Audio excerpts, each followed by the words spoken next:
thought of bringing in a bus, and nobody else thought of doing what I did. As a coach, it would have been Air Ride, and it was the first Air Ride moving van in Ireland.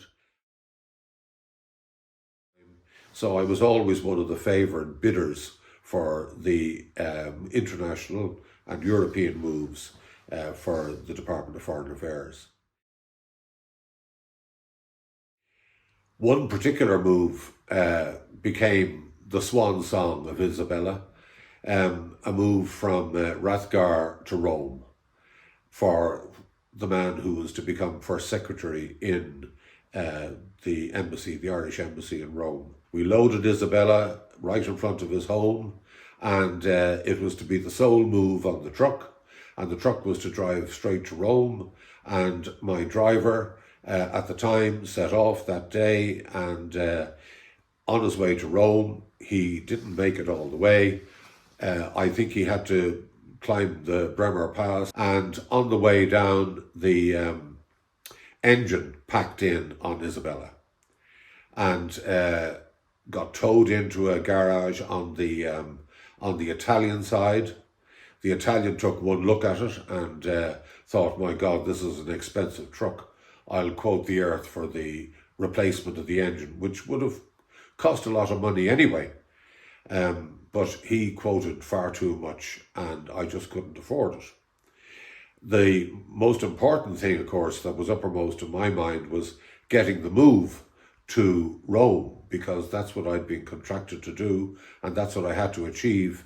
And the first secretary was waiting in Rome for his goods. I called him and I explained, and the company that did the moving work for the Irish embassy in Rome at the time was a local company called Fiasco and Quantum Carlo. I thought it was such an appropriate name, Fiasco. I had to laugh, but this was a serious day. They drove all the way from Rome, offloaded the goods for the first secretary, and brought them back to Rome and installed them in his house. Isabella lay in that garage for a long, long time. I couldn't afford to get it fixed. I was also at that time a member of the British Association of Removers, because they were the, if you like, governing body for moving pretty much in Europe, because they were the biggest single block of moving companies all under one proper organisation. And I used to go to their international conference every year without fail.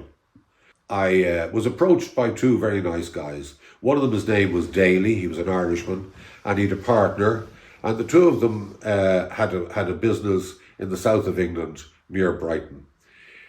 They came to me and they said, Patrick, I believe you're the man who owns the van that's in Italy, in a garage. And I said, well, it's there for a long, long time now. I couldn't afford to get it fixed. And they said, well, we're pretty handy with our hands and we do all our own maintenance, and we'd like to buy the van from you and tow it back to England, and we'll do the work on it ourselves, but we want to keep it for ourselves. And I said, well, I'm a bit loath to part with it because I have a great sentimental attachment to it, which was always a great way to put the price up. And sentimental value was the highest value of all. So I was being hard to get, and I said, and why would you want a van that size anyway? I said, it's far too big for the kind of work you're doing.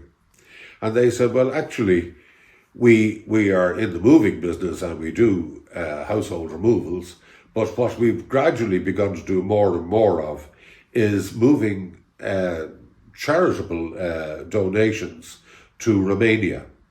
Romania at the time, under Ceausescu, had become a big thing for charitable support in Britain and in Ireland.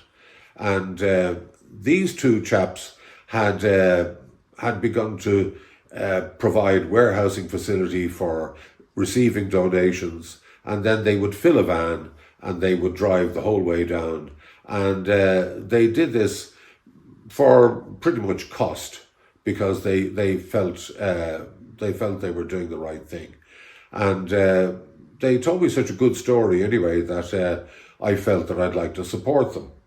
And they said, well, how much do you want for it in the heel of the hunt? Would you donate it? And I said I wouldn't donate it, but I'd take £1 for it. And they paid me the £1 there and then on the bar.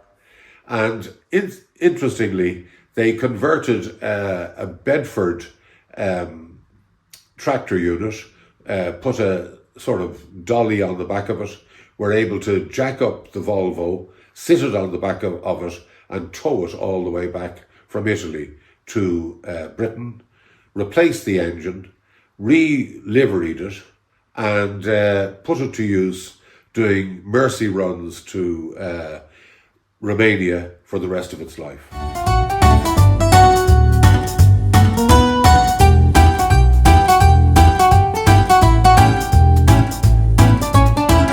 If you've been enjoying our stories of Irish transport past and present, please click on the blue subscribe button on our Facebook page.